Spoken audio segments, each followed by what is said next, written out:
Hidretin Nuh'un doğruna Allah Teala bütün dünyadaki adamların betperlerinin juda çöktürdüğünü, onların kalbindeki oy fikirlerinin ve niyetlerinin hemişe pislikten dolduğunu gördü. Ol adamlardı yaradanlığına, ökünlü ve yürekten kıynanlı. Sonun için hem ol şeyle buyurup gördü. Men yeryüzünün adamları yok ederim.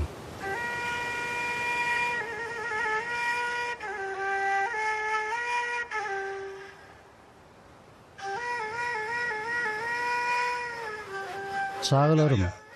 Men geminin örtüğünü açıp göreyim. Su çekilmedim ka. Hidretin ok yerinden turup geminin örtüğünü açtı. Ol yerin kem-kemden kuğrayanlığını gördü.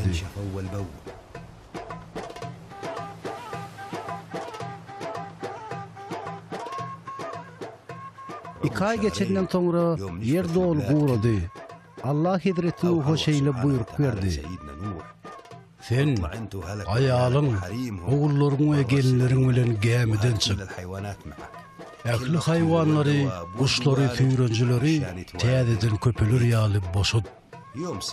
Hidretin okmunu eşitenden ayalyny, oğullaryny we gelinlerini, ähli hayvanları, tüýrenjileri, kuşları topur gemiden alıp çykdy.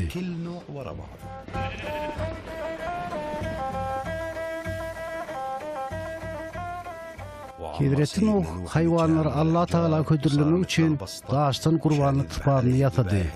Sonra ol oğullarını bir yere cemledi ve oğullarına şeyle dedi. Oğullarım, berik gelin. Allah Teala'nın kurbanlık vermeye halal hasaplayan hayvanlarını getirin. Bolyar kaka. Bolyar kaka. Olur gidip Nuh'un aýdyşy kurbanlyk bermege hayvanları getirdiler. Hidretin Nuh bolsa olar kurbanlyk berdi. We Rabbe minnetdarlyk bildirip olar tutuşluğuna ýakdy. Adyllar hep olar kabul edip öz ýanyndan şeýle diýdi. Ondan beýlek yer hiç açan ymtan berarly näletilmez. Çünkü onun kalbindeki bäli niyeti ýaşygynyň berpitdir. Meninni hiç açan candarlary şu edişmeýäli hilakçyle duçar etmerin. Inniden beýlek yerde ekiştir orumuň, aňdakdyr jogudanyň, tomuzdur gyşyň, hemde giýje günnüýüň ömür boýy iýdi üzülmez. Bu meniň yer ýüzünde yaradan ähli zatlar meden baki katamymdyr.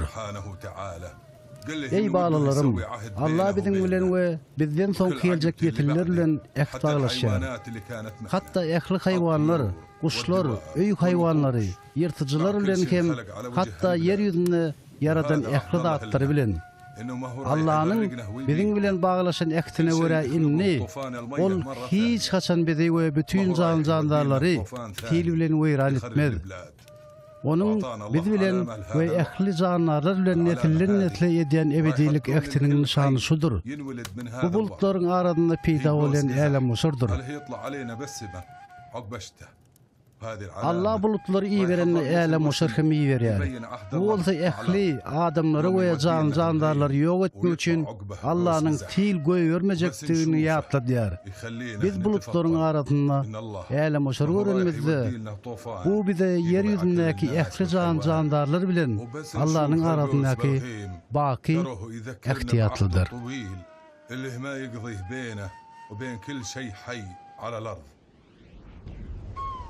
الله يعلم كل زينه وشينه والله يمهل ولا يهمل عباده الخلق جمعه بيده رهينه الأرض ملكه والكون كله بلاده نوح بأمر الله حمل في السفينة من زرع وضرع من ناطق من جماده ودى الغراب ورد بنظرة حزينة والموج غاطي جبال وحماده ود اليمامة والعلامة مستبينة الغصن في ثمها سرور وسعادة الباري ينزل رحمته وعطفه لينه من عقب طوفان عنيف في عناده، ثابت بعهده ما هو يخلف يمينه، قوس القزح يطلع علامة رشاده، الناس تنعم